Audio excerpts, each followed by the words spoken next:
बच्चों, कैसे हो सभी? बढ़िया। तो देखो, आज हमारा तीसरा लेक्चर है सरफेस केमिस्ट्री का, है ना। दोनों लेक्चर आप लोगों ने पढ़ लिए होंगे पहले, ठीक है। और जिन बच्चों ने नहीं पढ़े हैं वो आई बटन पे क्लिक करके पढ़े। ओके, तो देखो आज हम देखते हैं आगे। हमारा जो टॉपिक है वो है कैटालाइसिस, ठीक है। इंपॉर्टेंट टॉपिक है, बिल्कुल ही आसान सा है। आप लोगों ने पहले सुना होगा वर्ड, ठीक है। कैटलिस्ट क्या होते हैं, पीछे वाले यूनिट में भी आया होगा, केमिकल काइनेटिक्स में, ठीक है। तो देखो कैटलिस्ट क्या होते हैं, कैटालाइसिस क्या होती है। तो catalyst is a substance which can change the speed of a chemical reaction without itself undergoing any change. देखो कैटलिस्ट कुछ भी नहीं होता। कैटलिस्ट वो सब्सटेंस होता है जो केमिकल रिएक्शन की स्पीड को क्या कर देता है, चेंज कर देता है, ठीक है। और खुद के अंदर उसके अंदर कोई भी फर्क नहीं आएगा, ठीक है, ना उसके मास में ना उसकी केमिकल कंपोजिशन में। और जब रिएक्शन खत्म हो जाएगी ना, तो वो जैसा था वैसा का वैसा हमें बाहर मिल जाएगा। ओके, इट मीन्स जो कैटलिस्ट होता है, ठीक है, वो क्या करता है, रिएक्शन की स्पीड को चेंज कर देता है, ठीक है। वो बढ़ा भी सकता हो घटा भी सकता है, ठीक है। लेकिन जनरली क्या होता है, कैटलिस्ट रिएक्शन की स्पीड को इंक्रीज ही करते हैं, ठीक है। जो कैटलिस्ट रिएक्शन की स्पीड को इंक्रीज करेगा उसको हम पॉजिटिव कैटलिस्ट बोलते हैं, ठीक है। और जो कैटलिस्ट रिएक्शन की स्पीड को डिक्रीज कर देगा उसको हम क्या बोलेंगे, नेगेटिव कैटलिस्ट। ओके, जो स्पीड को क्या करेगा, डिक्रीज, तो नेगेटिव कैटलिस्ट। स्पीड को यदि क्या किया, इंक्रीज, तो पॉजिटिव। वैसे जनरली कैटलिस्ट क्या करते हैं, लगभग हम क्या लेते हैं हमारे पॉजिटिव कैटलिस्ट, ठीक है। तो अब देखो ये में हमारे पास दो ग्राफ है। इस ग्राफ में देखो ये रिएक्शन कोऑर्डिनेट, इस प्रकार से रिएक्शन चल रही है। इस साइड हमारे पास पोटेंशियल एनर्जी, ठीक है। ये इसका क्या है, ग्राफ। ये भी कोई दूसरा ग्राफ है। आप लोगों ने एक्टिवेशन एनर्जी के बारे में पढ़ रखा है। एक्टिवेशन एनर्जी क्या होती है, एक्टिवेशन एनर्जी वो कम से कम एनर्जी होती है जो किसी रिएक्टेंट को चाहिए किस में कन्वर्ट होने के लिए, प्रोडक्ट में। ओके, जिसकी जितनी ज्यादा एक्टिवेशन एनर्जी वो रिएक्शन उतनी ही धीरे धीरे होगी, समझ ना। और जिसकी जितनी कम एक्टिवेशन एनर्जी वो उतनी जल्दी होगी। तो देखो ये रिएक्शन, इस रिएक्शन का ये पाथ था, ठीक है। रिएक्टेंट यहाँ पे थे, प्रोडक्ट ये, तो रिएक्टेंट इतना सारा बड़ा सा पाथ कवर किया और फिर किसमें कन्वर्ट, प्रोडक्ट में। यदि मैं इसके अंदर कैटलिस्ट डाल दूं, ठीक है, और इस रिएक्शन का पाथ क्या हो जाए, छोटा, ठीक है, इस प्रकार से बस यहां तक गए और किसमें कन्वर्ट हो गए, प्रोडक्ट में। पाथ क्या हो गया, छोटा। पोटेंशियल एनर्जी क्या हो गई, कम। एक्टिवेशन एनर्जी भी क्या हो गई, कम। इट मींस रिएक्शन क्या हुई, फास्ट हुई ना। पहले तो यहां से ऐसे जाना पड़ रहा था और अब बस छोटा सा रास्ता और जल्दी से आ गए। इट मींस ये किस प्रकार के कैटलिस्ट का एग्जांपल है, पॉजिटिव कैटलिस्ट का, समझे। जब एक्टिवेशन एनर्जी कम हो जाएगी, पोटेंशियल एनर्जी कम हो जाएगी, रिएक्शन का पाथ डिक्रीज हो जाएगा, तो पॉजिटिव कैटलिस्ट। और यदि मैंने इसमें कैटलिस्ट डाला और पहले इस पाथ से रिएक्शन प्रोसीड हो रही थी और कैटलिस्ट डालने के बाद इस रिएक्शन का पाथ हो गया, ये रिएक्शन का पाथ क्या हो गया, बढ़ गया। अब बताओ पहले से भी ज्यादा देर लगेगी ना, अब यूं इतना ऊपर जाना पड़ेगा और फिर नीचे आएंगे, प्रोडक्ट बनेंगे, ठीक है। मींस रिएक्शन का पाथ बढ़ गया, पोटेंशियल एनर्जी बैरियर भी बढ़ गया, एक्टिवेशन एनर्जी भी बढ़ गई। तो जब ये बढ़ गया, सब कुछ बढ़ गया, तो रिएक्शन अब देर में होगी। देर में होगी तो वो कैटलिस्ट कैसा, नेगेटिव कैटलिस्ट, ठीक है। तो कैटलिस्ट कैसा, नेगेटिव कैटलिस्ट, समझे। यदि रिएक्शन की स्पीड को तेज करता है, रिएक्शन जल्दी होती है, तो पॉजिटिव कैटलिस्ट। यदि रिएक्शन देर में होती है, स्पीड को स्लो करता है, तो नेगेटिव कैटलिस्ट, ठीक है। और इस पूरी प्रोसेस को हम क्या कह देते हैं, कैटालाइसिस। समझ गए सर। दो टर्म है छोटी छोटी, एक है कैटालाइटिक पॉइजन, दूसरा है कैटालाइटिक प्रमोटर। तो देखो पॉइजन समझ रहे हैं, वर्ड से पता लग रहा है, ठीक है।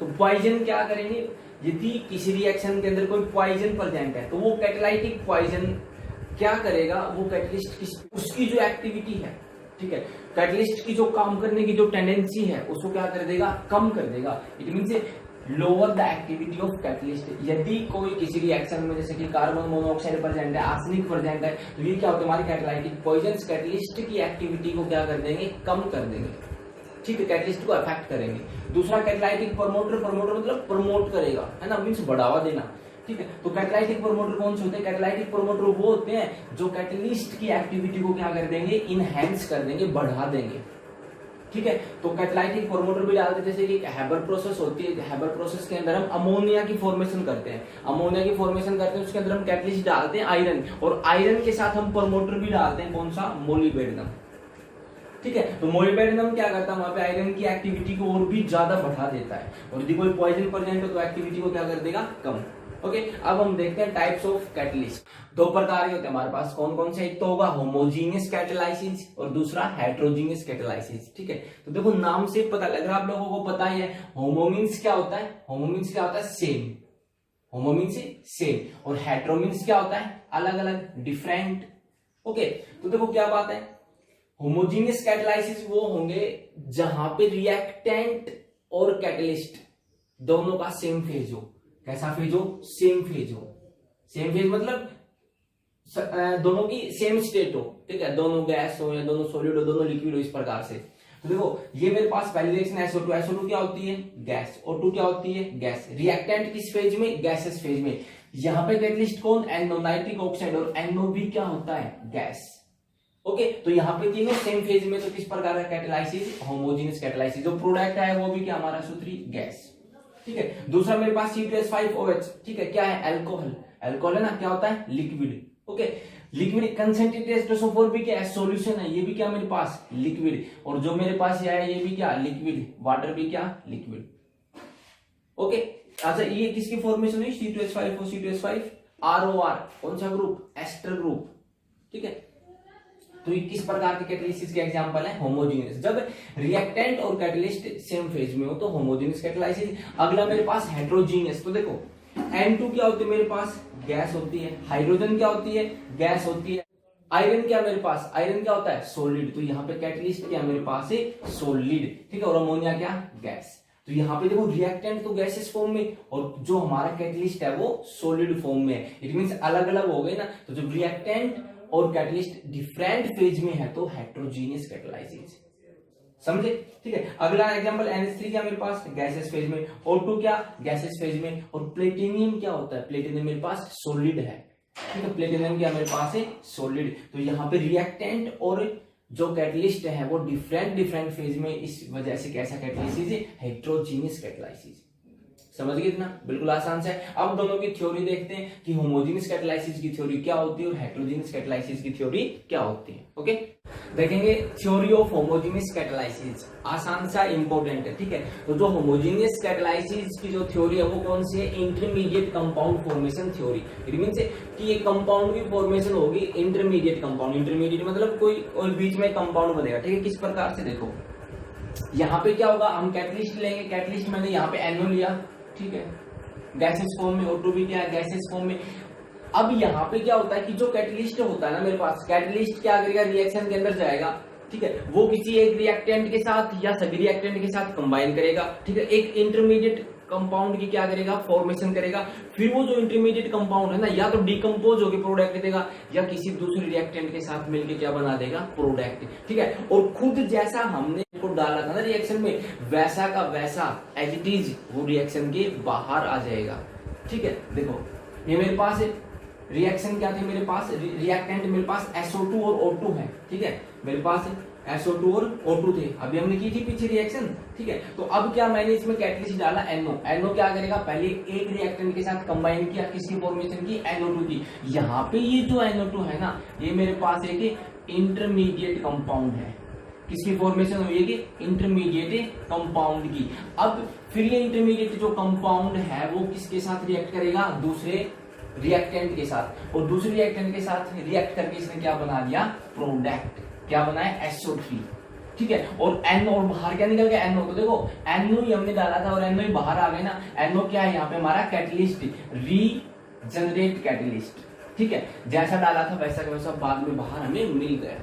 ठीक है, तो ये आसान सी थ्योरी है बस कि भैया इंटरमीडिएट कंपाउंड फॉर्मेशन थ्योरी में क्या होमोजेनियस कैटालाइसिस किस प्रकार से काम करता है? कैटलिस्ट डालेंगे रिएक्शन में, वो किसी एक रिएक्टेंट के साथ, ठीक है, या जितने भी उनके साथ रिएक्ट करेगा और एक इंटरमीडिएट कंपाउंड की क्या करेगा? फॉर्मेशन। वो फिर जो इंटरमीडिएट कंपाउंड है वो किसी दूसरे रिएक्टेंट के साथ रिएक्शन करेगा या खुद ही टूट जाएगा। किसमें? प्रोडक्ट में। ठीक है, ये हमारे पास क्या आ गया? प्रोडक्ट। और वापिस से हमें क्या मिल जाएगा? कैटलिस्ट में। ठीक है, जैसा डालेंगे वैसा का वैसा। समझे? थ्योरी ऑफ हेटेरोजीनियस कैटालाइसिस क्या है? ये हमारे पास एडजॉर्प्शन थ्योरी। ठीक है, यहाँ पे एडजॉर्प्शन बेस है कुछ। देखो किस प्रकार से ये मेरे पास एक कैटलिस्ट है। ठीक है, कैटलिस्ट के पास एक फ्री वैलेंसीज है। ये कैटलिस्ट के पास क्या है? फ्री वैलेंसीज है। ठीक है, ये मेरे पास रिएक्टेंट्स है A और B। ठीक है, दो रिएक्टेंट है, दूर दूर है। अब मैंने क्या किया, इसमें कैटलिस्ट डाल दिया, ठीक है। तो कैटलिस्ट के पास फ्री वैलेंसीज है, तो अब रिएक्टेंट्स कैटलिस्ट की तरफ क्या करेंगे, डिफ्यूज करेंगे, ठीक है। डिफ्यूजन ऑफ रिएक्टेंट मॉलिक्यूल्स किसकी तरफ, कैटलिस्ट की तरफ, इसकी फ्री वैलेंसीज है। अब इनकी फ्री वैलेंसीज के ऊपर जो हमारे रिएक्टेंट्स वो क्या हो जाएंगे, जाके एडजॉर्ब हो जाएंगे, जाके चिपक जाएंगे। ये इसकी फ्री वैलेंसी थी, यहाँ पे जाके ए और बी क्या हो गए, एडजॉर्ब हो गए, ठीक है। Adsorption of molecules forming loose bonds, ठीक है। और इनके ऊपर जाके क्या बना लिया हमने, लूज बॉन्ड्स बना लिए, एडजॉर्प्शन हो गए सरफेस के ऊपर, कैटलिस्ट के सरफेस के ऊपर जाके चिपक गए। अब क्या होगा, जब सरफेस के ऊपर चिपक गई तो ए और बी क्या आ गए, पास पास में आ गए। फिर थोड़ी देर बाद क्या होगी, यहाँ पे केमिकल रिएक्शन होगी, किस किस के बीच में, रिएक्टेंट्स के बीच में, ए और बी के बीच में, और इन दोनों के बीच में क्या आ जाएगी कि केमिकल बॉन्ड, ठीक है। और कैटलिस्ट के साथ इसमें क्या बना लिया कि इंटरमीडिएट कॉम्प्लेक्स। अब क्या होगा, अब वापस से फिर ये जो बॉन्ड है, ये बॉन्ड क्या हो जाएंगी, टूट जाएंगी, क्योंकि ये ए और बी के बीच में जो बॉन्ड है ये केमिकल बॉन्ड, और ये बॉन्ड क्या ज्यादा स्ट्रॉन्ग बॉन्ड है, ठीक है। तो फिर क्या क्रिएट होगा, यहाँ पे डिसऑप्शन होगा, किसका, प्रोडक्ट मॉलिक्यूल का। डिसऑप्शन मतलब कि जो चीज आके चिपकी थी, हमने पढ़ा था ना एडजॉर्प्शन का उल्टा, जो चीज आके चिपकी वो वहां से हट जाए, तो ए और बी यहाँ से वापस से हट जाएंगे। तो जब ए और बी वापस से यहाँ से हट जाएंगे तो हमें कैटलिस्ट वापस से वैसा का वैसा मिल गया, ठीक है। कैटलिस्ट क्या होगा, रीजनरेट। हम ये तो कहते हैं कैटलिस्ट जैसा हमने डाला स्टार्टिंग में वैसा का वैसा बाहर मिल गया, ठीक है। और यहाँ से बाहर कौन निकल गया, ए और बी। और ए बी किस प्रकार से आया, इस प्रकार से। तो ए और बी के बीच में क्या आ गई, बॉन्ड। ये हमारा क्या है, प्रोडक्ट, समझे। पहले रिएक्टेंट थे, ए अलग था, बी अलग था, ठीक है। कैटलिस्ट डाला, कैटलिस्ट के सरफेस के ऊपर आके चिपके, एडजॉर्प्शन हुआ, ठीक है। एडजॉर्प्शन हुआ, उसके बाद ए और बी के बीच में केमिकल रिएक्शन हुई, बॉन्ड आई, ठीक है। और फिर बाद में ए और बी कैटलिस्ट के सरफेस के ऊपर से क्या हो जाएंगे, हट जाएंगे, डिसऑप्शन होगा, और कैटलिस्ट हमें वापस से वैसा का वैसा मिल गया। अब वापस से फिर कोई रिएक्टेंट आएंगे, सरफेस में चिपेंगे। तो देखो हमें एक रिएक्शन के अंदर बहुत थोड़ा सा कैटलिस्ट क्या होता है, सफिशिएंट होता है, ठीक है। Small amount of catalyst is sufficient for a reaction. क्यों, क्योंकि जो कैटलिस्ट होता है वो खत्म नहीं होता, वो कैटलिस्ट बार बार क्या होता रहता है, रीजनरेट होता रहता है, ठीक है। और यदि इसके अंदर कोई कैटालाइटिक पॉइजन प्रेजेंट है तो वो क्या करेगा, वो पहले आके इन साइट्स के ऊपर क्या होगा, जमा हो जाएगा। और फिर जो पहले वो ही लग गया तो फिर रिएक्टेंट लगने में क्या होगी, दिक्कत होगी। तो इसलिए यदि कैटालाइटिक पॉइजन है तो रिएक्शन हमारी क्या हो जाती है, थोड़ी स्लो डाउन हो जाती है। ओके, तो आई समझ में, ये बिल्कुल आसान सी है, इंपोर्टेंट सी है, सारे बच्चे समझ लेंगे। ओके, तो कुछ इंपोर्टेंट फीचर्स है हमारे सॉलिड कैटालाइसिस के। और देखो हेट्रोजीनियस जो कैटालाइसिस होते हैं ना, उसमें हमारे जो कैटलिस्ट होते हैं ना वो लगभग सॉलिड फेज के होते हैं सारे, ठीक है। और जब सॉलिड फेज के हैं हमारे पास, तो जो गैसेज हैं वो कहाँ के चिपकेंगे, सॉलिड के सरफेस के ऊपर। इसलिए हम हेट्रोजीनियस कैटालाइसिस को सरफेस कैटालाइसिस भी बोल देते हैं, ठीक है। अब देखो एक्टिविटी, कैटलिस्ट की एक्टिविटी से क्या मतलब है, तो देखो capacity to increase the speed of reaction. Activity मतलब कि भैया कौन सा कैटलिस्ट रिएक्शन की स्पीड को कितना बढ़ा देता है, ठीक है। तो वो क्या है, उसकी एक्टिविटी ऑफ कैटलिस्ट, ठीक है। तो हम क्या देखते हैं, लगभग जो हमारे कैटलिस्ट होते हैं ना जनरल, वो 10 की पावर 10 टाइम्स, ठीक है, 10 की पावर 10 गुना ज्यादा स्पीड को क्या कर देते हैं, इंक्रीज कर देते हैं, ठीक है।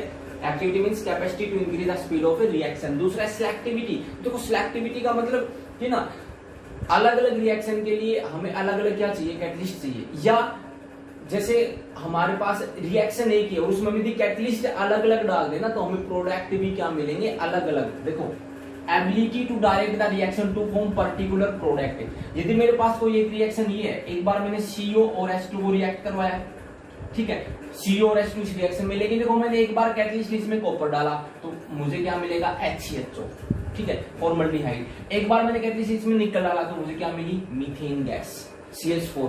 इट मींस क्या हुआ, सिलेक्टिविटी, कि कैटलिस्ट का सिलेक्शन भी करना होता है कि मुझे प्रोडक्ट क्या चाहिए। यदि मुझे फॉर्मल्डिहाइड चाहिए तो मैं COH2 के साथ कॉपर डालूंगा, यदि मुझे मीथेन चाहिए तो COH2 के साथ मैं निकल डालूंगा, ठीक है। तो ability to direct the reaction to form particular product, कि प्रोडक्ट के हिसाब से हमें कैटलिस्ट की क्या करनी होती है, सिलेक्टिविटी, सिलेक्ट करना होता है, ठीक है।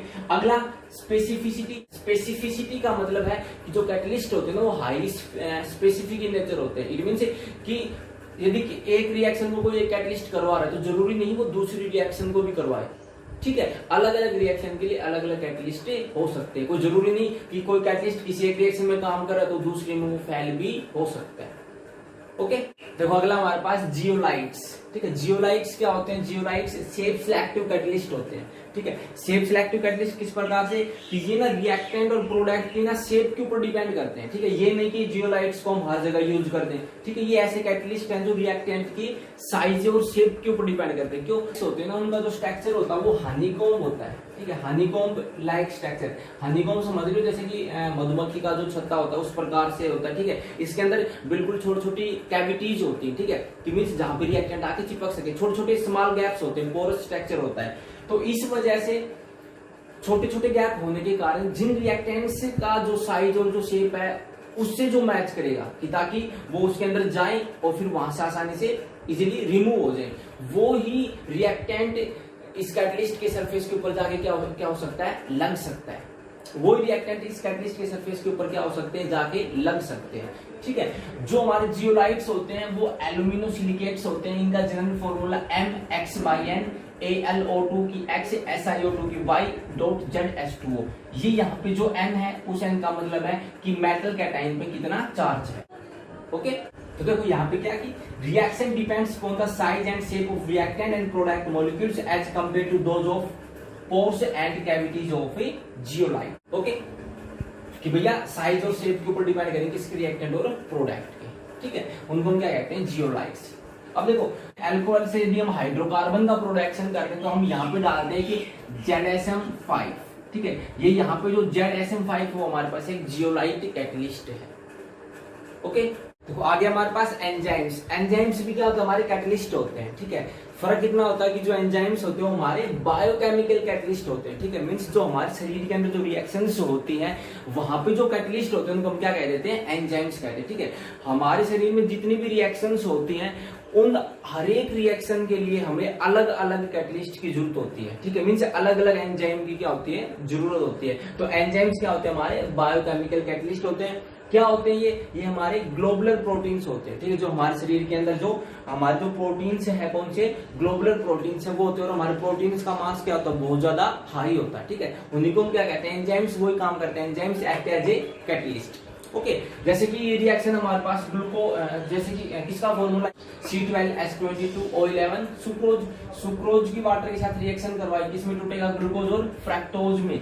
ग्लूकोज और फ्रक्टोज दोनों का फॉर्मूला सेम होता है, स्ट्रक्चर अलग होता है। बाद में देखेंगे जब यूनिट आएगी हमारे पास कौन सी, बायोमोलिक्यूल्स। उसमें यहाँ पे मैंने कौन सा एंजाइम डाला, इन्वर्टेज, ठीक है। जब मैं इन्वर्टेज डालूंगा तो ये फॉर्मेशन होगी। अगली कोई रिएक्शन है, जब मैंने क्या लिया, C6H12O6 ग्लूकोज है। ग्लूकोज को मैंने तोड़ा किसमें, इथाइल एल्कोहल में। तो यहाँ पे एंजाइम कौन सा है, जाइमेज, ओके। अलग अलग रिएक्शन के लिए अलग अलग एंजाइम की क्या होती है, जरूरत है। यदि हमारे शरीर में एंजाइम्स नहीं होते तो हमारे अंदर जो रिएक्शंस हो रही ना वो सारी स्लो डाउन होती, बहुत ही इतनी स्लो होती कि यदि हम एक सिंगल मील भी खाते ना, हम खाने का एक सिंगल मील भी खाते तो उसको डाइजेस्ट होने में ना 50 ईयर्स लग जाते, ठीक है। देखो इतना स्लो हो जाता है। यदि एंजाइम्स नहीं होते तो एक सिंगल मील को डाइजेस्ट होने में 50 ईयर लग जाते। तो हम सोच सकते हैं कि जो एंजाइम्स हैं, जो कैटलिस्ट है, वो रिएक्शन को कितना गुना फास्ट करते हैं, स्पीड, ओके। जब हम कैरेक्टरिस्टिक देखते हैं, कैरेक्टरिस्टिक ऑफ एंजाइम्स क्या होती है, तो देखो सबसे पहले मेरे पास स्पेसिफिसिटी है। स्पेसिफिसिटी का मतलब है वही कि भैया अलग अलग रिएक्शन के लिए अलग अलग क्या चाहिएगा, एंजाइम। स्पेसिफिक इन नेचर, अलग अलग रिएक्शन के लिए अलग अलग क्या चाहिएगा हमें, एंजाइम। यानी कि एक एंजाइम से और भी रिएक्शंस हो जाएंगी, ठीक है। एफिशिएंसी, एफिशिएंसी का मतलब दे हैव हाई एफिशिएंसी, बहुत ज्यादा एफिशिएंसी होती है। मींस थोड़ी सी अमाउंट एंजाइम की रिएक्शन के लिए क्या होती है, बहुत ही ज्यादा होती है, ठीक है। रिएक्शन को बहुत ही फास्ट गति से कर देती है, ठीक है। स्मॉल क्वांटिटी, ये भी वही बात कि भैया थोड़ी सी अमाउंट ही क्या करती है, बहुत ज्यादा एफिशिएंट होती है, बहुत ज्यादा सफिशिएंट होती है रिएक्शन को कैरिड आउट करने के लिए। ऑप्टिमम टेम्परेचर एंड पीएच की मींस सबसे ज्यादा बढ़िया तरीके से रिएक्शन किस टेम्परेचर पे करेंगे, किस पीएच पे, जो हमारे जो हमारा बॉडी टेम्परेचर होता है कितना, 37 डिग्री सेल्सियस, और पीएच कितनी होती है हमारी, 7.4। तो 7.4 पीएच पे और 37 डिग्री सेल्सियस टेम्परेचर के ऊपर जो एंजाइम्स की जो एफिशिएंसी होती है वो क्या होती है, सबसे ज्यादा। एक्टिविटी क्या होती है, सबसे ज्यादा। एंजाइम्स एक्टिवेटर, एंजाइम्स एक्टिवेटर मतलब जो एंजाइम्स की एक्टिविटी को और ज्यादा इंक्रीज कर दे, जैसे कि हमने कैटलिस्ट में भी पढ़ा था, ठीक है। उनको और क्या कह सकते हैं, को एंजाइम्स। यदि एंजाइम के साथ कोई मेटल आयन प्रेजेंट है, फॉर एग्जांपल Na+Mn+2, तो एंजाइम की एक्टिविटी को क्या करते हैं, वो बढ़ा देते हैं, एंजाइम्स इनहिबिटर्स या पॉइजन्स, वही बात जो हमने कैटालाइटिक पॉइजन में पढ़ा था कि यदि कोई इस प्रकार का कोई सब्सटेंस प्रेजेंट है जो एंजाइम की गति को क्या कर दे, एंजाइम की स्पीड को क्या कर दे, कम कर दे, तो उसी को हम क्या कहते हैं, enzyme inhibitor, enzyme poison. Okay, देखो यदि हम एंजाइम कैटालाइसिस का मैकेनिज्म समझने की कोशिश करें तो ये जो मैकेनिज्म है ये है लॉग एंड की मैकेनिज्म। लॉग एंड की मतलब कि जैसे एक लॉग के लिए एक स्पेसिफाई की होती है, ठीक है, कि कोई एक ताला है वो एक अपनी उसी चाबी से खुलेगा, दूसरी किसी ताले की चाबी से नहीं खुलता। उसी प्रकार से जैसे कि मेरे पास ये एंजाइम है, ठीक है, ये बिहेव करेगा एक लॉग की तरह, ठीक है। कोई मेरे पास सबस्ट्रेट है मींस रिएक्टेंट, ठीक है, रिएक्टेंट आगे इसके ऊपर क्या होगा, लगेगा, चिपकेगा इसकी सरफेस के ऊपर। तो जो मेरा रिएक्टेंट है वो किस प्रकार है, की तरह, ठीक है।